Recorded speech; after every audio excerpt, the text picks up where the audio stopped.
السلام عليكم ورحمة الله وبركاته أحبائي. إن شاء الله راكم بصحة جيدة وعافية. قصتنا اليوم بعنوان المنحوس الرابع. تم إعداد السيناريو تاعها وأحداثها من قبل الفحلة، وهي قصة حصرية. أتمنى لكم مشاهدة ممتعة.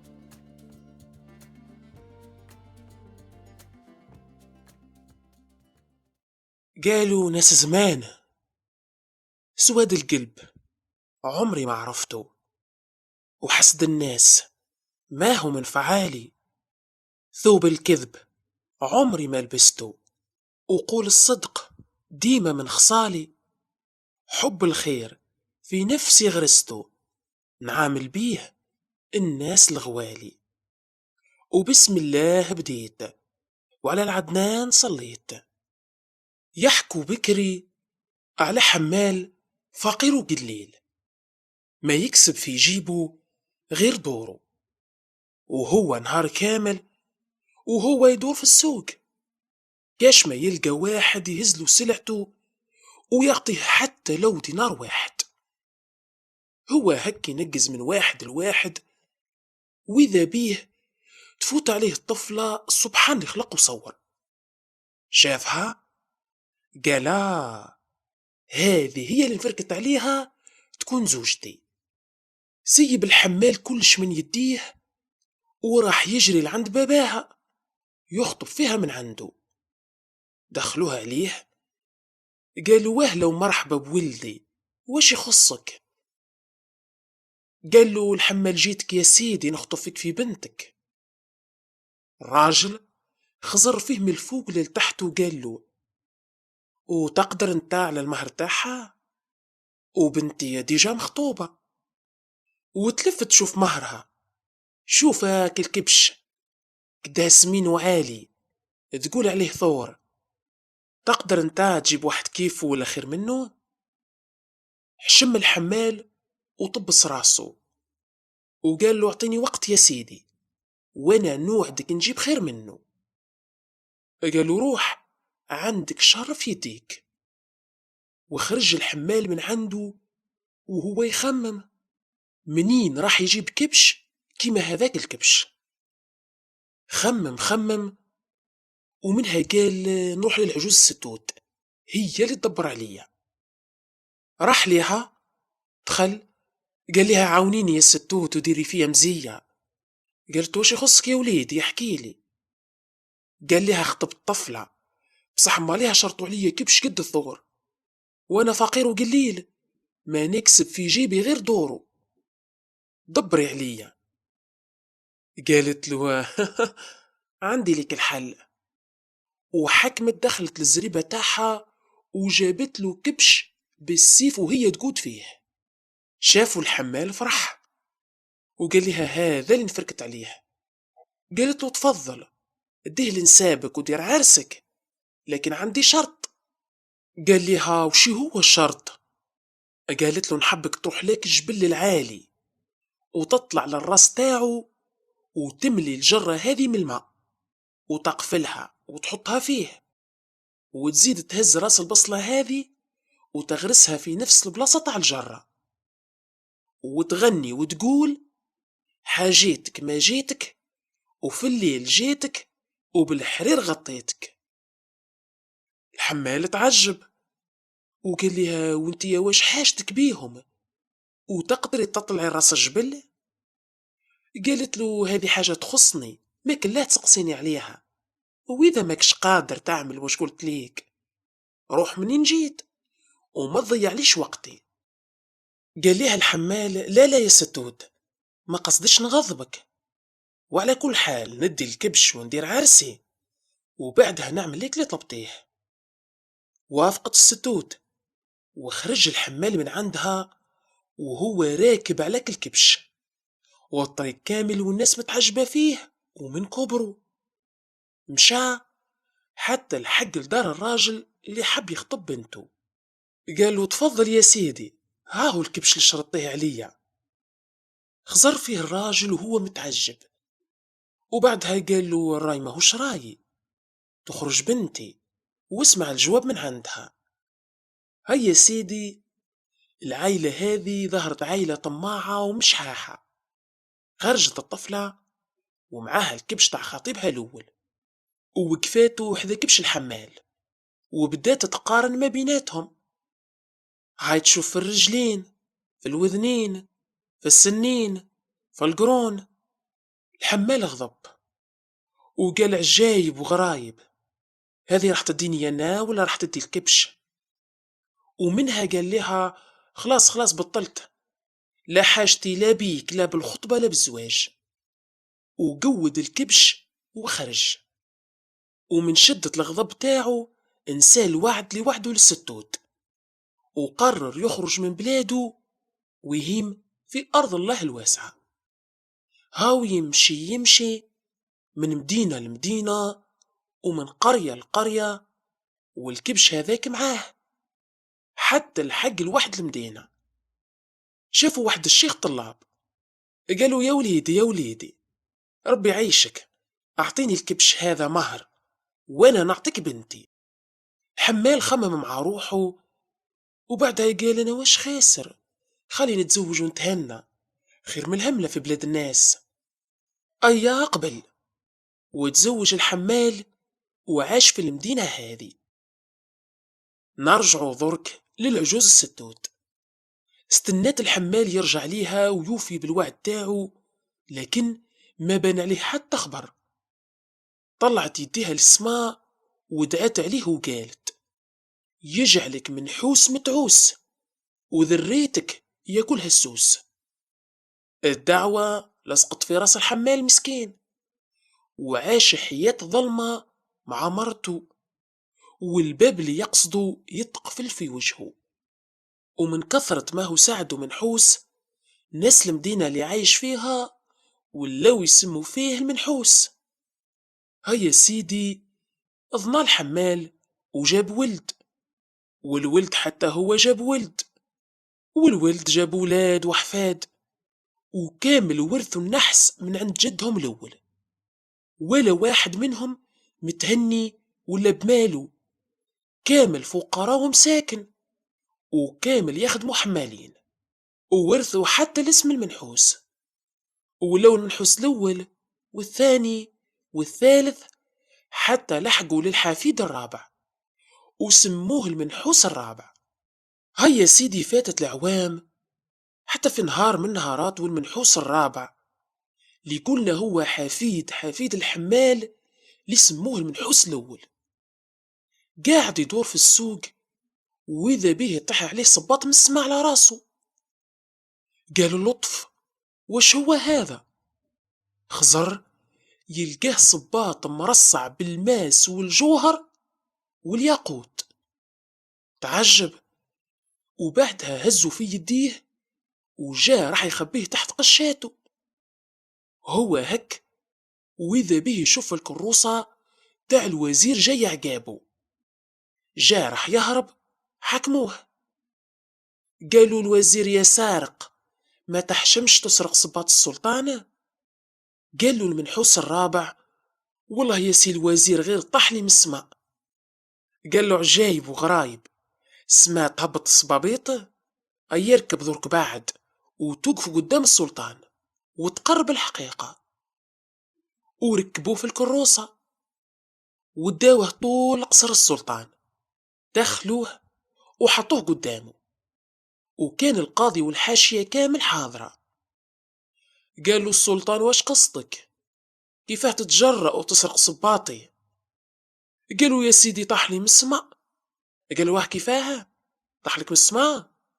تسرق وتزيد تكذب، يا القاضي احكم عليه. قالوا القاضي خير يا وليدي، يا تروح للحبس يا نرموك في الصحراء الخالية حفار قبور مدة عامين. خمم المنحوس الرابع مع روحه وقال ارميوني في الصحراء خليني احفر.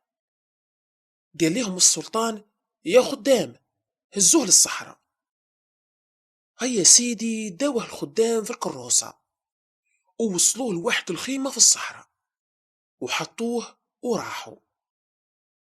وصل المنحوس للخيمة، يلقى القايد ومعاه 10 ولاد في عمر المنحوس. قالوا القايد أهلا ومرحبا بالحفار الجديد، يلا هز البالة وتوكل على ربي، وتبع الولاد هاذم وين يحفروا احفر معاهم. وبدال منحوس في الخدمة هذه، في النهار يحفر مع الولاد، ويروحوا في الليل للخيمة مهلوكين بالتعب. يعطي ليهم القايد خبزة خبزة وكاس ماء ويرقدوا، ومع الصباح كيف كيف. وهذه هي الخدمة. وتعرف المنحوس على واحد من الحفارين اللي معاه، وولاو صحاب، يحفروا كيف كيف ويقعدوا كيف كيف وياكلوا كيف كيف. حتى واحد النهار سقسى المنحوس صاحبه الحفار، قال له احنا علاه نحفروا في الحفر هذه اللي العمق تاعها قريب 5 مترات، ما شكيتش اذا هذه قبور؟ قال له صاحبه الحفار هيه، حتى انا راني متعجب ومتأكد كاين سر في الموضوع، هذه محالة تكون قبورة وفي الصحراء هذه الخالية. قالوا المنحوس لازم نكشفوا السر. هيا سيدي، فاتت مدة من الزمان، وفي واحد نهار المنحوس وصاحبه راقدين في الخيمة، وإذا بهم يسمعوا في القايد يهدر مع الحارس تاعو. قال الحارس يا سي القايد، احنا الوقته نقعدوا هنا في الصحراء هذه الخالية مع الحفارين هذوما. قالوا القايد اسمع، هذا راهو سر، وماذا بك يموت هنا؟ قال له سر؟ تهنى يا سيدي، قول لي ويموت هنا. قال له القايد اسمع، قبل مدة بنت السلطان بغت واحد فقير، والسلطان محبش يعطيها، ونفاهل هذه الصحراء، وسمعت هي بفعلة باباها السلطان، حكمت لمت الكنز تاع باباها كامل وهربت به للبلاصة هذه. لكن كي لحقت لقيت الراجل اللي بغاته يكون زوجها مات، ويقولوا باللي دفناته ودفنت معاه الكنز هذاك في كاش بلاصة مصحرة هذه. وكي سمع باباها السلطان الحق موراها، وكي وصل لها القاها ماتت من العطش. ومن هذاك النهار والسلطان يفركت على الكنز هذاك. أيا من حسن صاحبه الحفار كانوا يسمعوا في القايد والحارس، وقرروا انه مع الصباح يهربوا ويفركتوا هما على الكنز. طلع الصباح يا عليم يا فتاح، داروا رواحهم يحفروا اللي هو المنحوس وصاحبه الحفار، وبعدها خزروا من يشوفوا في الحصان تاع القايد حابس قدامهم. ركبوا عليه وانطلقوا في الصحراء الخالية يفركتوا على الكنز. بصح الصحراء صعيبة، ولا ماء ولا ماكلة، تعبوا وهبطوا من الحصان وبداو يمشوا على رجليهم ويحفروا من بلاصة لبلاصة حتى هلكهم الجوع والعطش. وهما هك وإذا بيهم يشوفوا في جبل من بعيد، قالوا أكيد الجبل هذا فيه واش ناكلو. طلعوله حتى لحقوا راسه، وإذا بهم يلقاو جرة مليانة ماء، بداو يشربوا منها. رجعت فيهم الروح، زادوا حفروا يلقاو البصل نابت كلاو منه، وقالوا ما يهمش حتى لو بصل، المهم ما نقعدوش للشر والجوع. وبعدها تكاو، وكما يقولوا ناس بكري كي تشبع الكرش تقول للراس غني. بدال منحوس يغني ويقول حاجيتك ما جيتك، وفي الليل جيتك، وبالحرير غطيتك. بدا صاحبه الحفار يضحك عليه، وبعدها قال له منين جبت الأغنية هذه؟ قال له غناها لي جدي المنحوس الثاني، وقال لي باللي ورثها من عند باباه المنحوس الأول. وهنا تفكر المنحوس الرابع الحكاية اللي حكاها له جده على العجوز الستوت والوعد تاعها، وعرف باللي الجرة هذه تاع الماء والبصل تاع جدو المنحوس الأول، وباللي راهو وفى بوعده وجابهم هنا. وهنا بعد اتنحى النحس والتعس على المنحوس الرابع وعلى عائلته كامل. هيا سيدي، هبط المنحوس الرابعة مع صاحبه الحفار من الجبل، وقرروا يكملوا يفركتوا على الكنز. هم يحفروا يحفروا حتى لقاو صندوق كبير.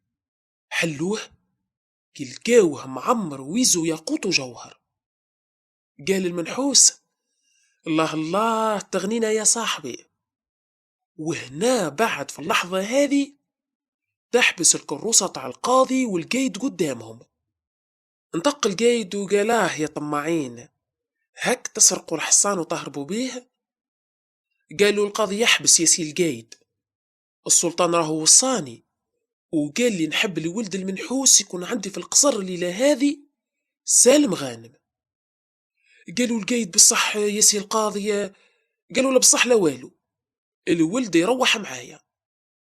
انطق المنحوس وقال: ما نتحرك من غير صاحبي الحفار معايا والصندوق في يدي. قال له القاضي: اللي تبغيه يكون. وأمروا الخدام يحطوا الصندوق في الكروسة ويركبوه مع صاحبه. هيا سيدي ركبوا ومشات الكروسة، وبعد مدة من الزمان لحقوا القصر السلطان. دخلوا، قال له السلطان: أهلا ومرحبا على السلامة يا ولدي. قال له الولد المنحوس: يا سيدي، إذا حاجتك بالكنز راهو عندي، وإذا حاجتك بي أنا ما عندك ما دير بيا، خليني نروح لمدينتي. تعجب السلطان، قال له: كيفاه لقيتيه؟ وحكاله المنحوس الحكاية من الوقت اللي سمعوا القايد يهدر على السر حتى للقوا الكنز.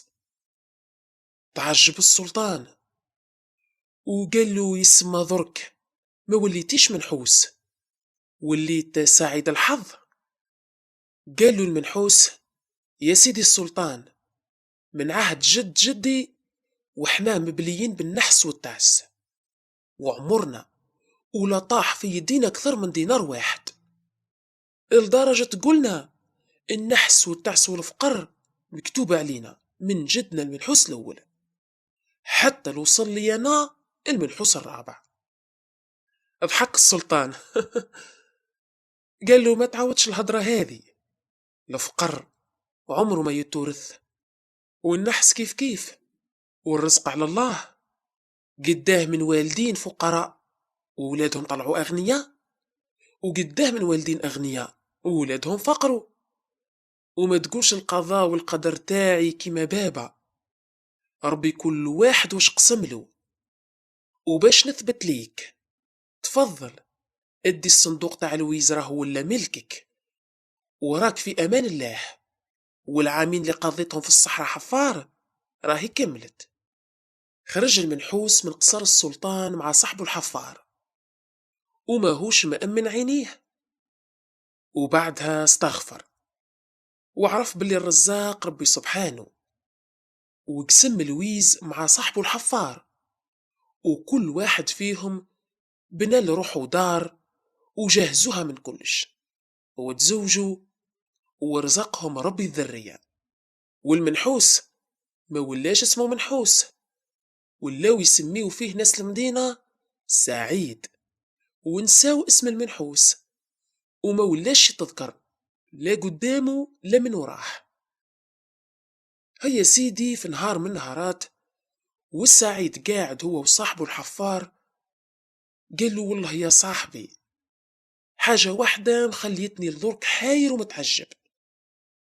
قال له: وشي هي؟ قال له: الصباط اللي طاح عليا من السماء، واللي بسبته وليت في الخير والخمير اللي راني فيه ذرك. قال له صاحبه الحفار: صار انت هو اللي طاح عليك الصباط؟ هذاك صباط السلطان سرقته من القصر وقلت خلي نبيعه، وكي شفت الوزير والحراس يفركتوا عليا طلعت لوحد الشجرة عالية ورميته على طول ذراعي، وفي بالي رميته بعيد خلاه في الواد. قال له السعيد: مال هذاك الصباط طاح لي على راسي، وانا حسبته طاح لي من السماء. سبحان الله، الواحد ما يدي غير واش كتبلو، والرزق سبايب، وعمره ولا الفقر يتورث. هنا خلصت حكايتي. نقول لكم طلعوا في رواحكم وليلتكم سعيدة. دمتم في حفظ المولى، والسلام عليكم.